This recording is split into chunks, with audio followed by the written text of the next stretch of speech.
ఖర్చు పెట్టినాము తెలంగాణకు డబ్బులు ఎక్కువ ఇచ్చినామంటున్నారు. నేను రైట్ టు ఇన్ఫర్మేషన్ కింద మన ఫైనాన్స్ డిపార్ట్మెంట్ నుంచి తీసుకున్నటువంటి లెక్కలు ఒక 4-5 డిపార్ట్మెంట్లు ప్రధానంగా ఎక్కువ ఆదాయం వచ్చే శాఖలు మీ ద్వారా నేను ఒకసారి మీ ద్వారా సభకు మొత్తం రాష్ట్రానికి వినిపించదలుచుకున్న అధ్యక్ష. స్టాంప్స్ అండ్ రిజిస్ట్రేషన్ డిపార్ట్మెంట్ లో 2005-6 సంవత్సరంలో వచ్చిన ఆదాయం అధ్యక్ష ఆంధ్ర ప్రాంతం 782 కోట్లు, రాయలసీమ 193 కోట్లు, తెలంగాణ 1405 కోట్లు అధ్యక్ష. ఇట్లా ఏ డిపార్ట్మెంట్ తీసుకున్నా ఏ రంగం తీసుకున్నా ఆదాయం మాది, ఖర్చు మాత్రం ఆంధ్రాలో పెట్టుకుంటారు. ఖర్చు పెట్టేది ఆంధ్ర వాళ్ళు, ఖర్చు పెట్టుకునేది ఆంధ్ర ప్రాంతంలో. న్యాయంగా మా తెలంగాణ నుంచి వచ్చిన ఆదాయాన్ని మా ఖర్చు పెట్టుకుంటే వీళ్ళకి చేతులు రావు. తెలంగాణ భూములు అమ్ముతారు. తెలంగాణ భూములు అమ్మితే వచ్చిన ఆదాయాన్ని బడ్జెట్ కు అదనంగా తెలంగాణ ప్రాంతంలో ఖర్చు పెట్టాలంటే వీళ్ళకి చెవులు వినబడవు. కానీ మా మంత్రులు మా మీద మాట్లాడతారు కానీ ఇవన్నీ విషయాల మీదుగా ముఖ్యమంత్రి నిలదీసే ధైర్యము దమ్ము లేదు వీళ్ళకు. ఎందుకంటే ఉన్న మంత్రి పదవి పోతుంది. మా రంగారెడ్డి జిల్లా ముఖ్యమంత్రి గారు మాటికి ఏమంటారంటే చేవెళ్ళ అంటే నాకు ఎంతో ప్రేమ, రంగారెడ్డి జిల్లా అంటే ఎంతో ప్రేమ అంటారు. చేవెళ్ళ మీద ఎంత ప్రేమ ఉందంటే ఈ రంగారెడ్డి జిల్లా ఈ ప్రభుత్వంలో ఎంత నష్టానికి గురైందో, ఎంత అన్యాయానికి గురైందంటే అధ్యక్ష, ఇవాళ ఒక రంగారెడ్డి జిల్లా నుంచి దాదాపు 20,000 కోట్ల రూపాయల భూములు ఇవాళ ఈ ప్రభుత్వం అమ్ముకొని ఆ డబ్బులు తీసుకుపోయింది అధ్యక్ష. రంగారెడ్డి జిల్లాలో ఈ పరిస్థితి ఏంటంటే చదువుకుందామంటే ఈ రోజుకు ఒక్క గవర్నమెంట్ డిగ్రీ కాలేజ్ లేనటువంటి జిల్లా ఏదైనా ఉంది ఈ రాష్ట్రంలో అంటే అది ఒక్క రంగారెడ్డి జిల్లా అధ్యక్ష. నిజంగానే మీకు అంత ప్రేమ ఉంటే వెనుకబడ్డ రంగారెడ్డి జిల్లాలో పరిగి, తాండూర్, వికారాబాద్ లో ఒక గవర్నమెంట్ డిగ్రీ కాలేజ్ కూడా ఓపెన్ చేయరు అధ్యక్ష.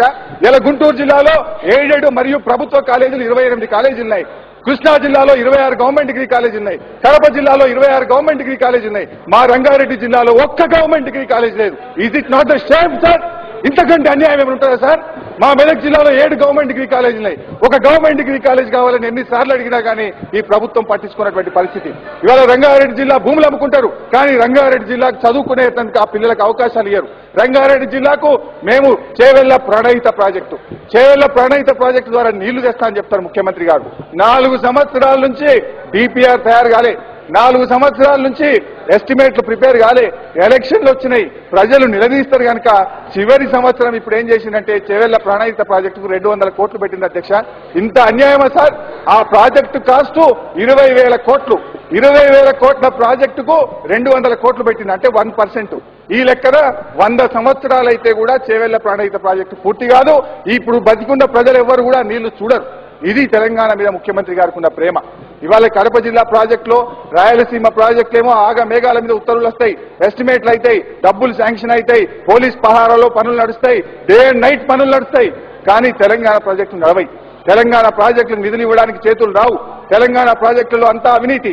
తెలంగాణ ప్రాజెక్టులు ఎక్కడ చూసినా ఎల్లంపల్లి పైపులు పొక్కలబడి పేలిపోయినాయి. దేవాదుల ప్రాజెక్టులు గాలిలోకి తేలుతా ఉన్నాయి. తెలంగాణ ప్రాజెక్టులేమో అవినీతిమయం. అవేదో పని జరుగుతుందా అంటే జరుగుతుంది అనిపిస్తారు.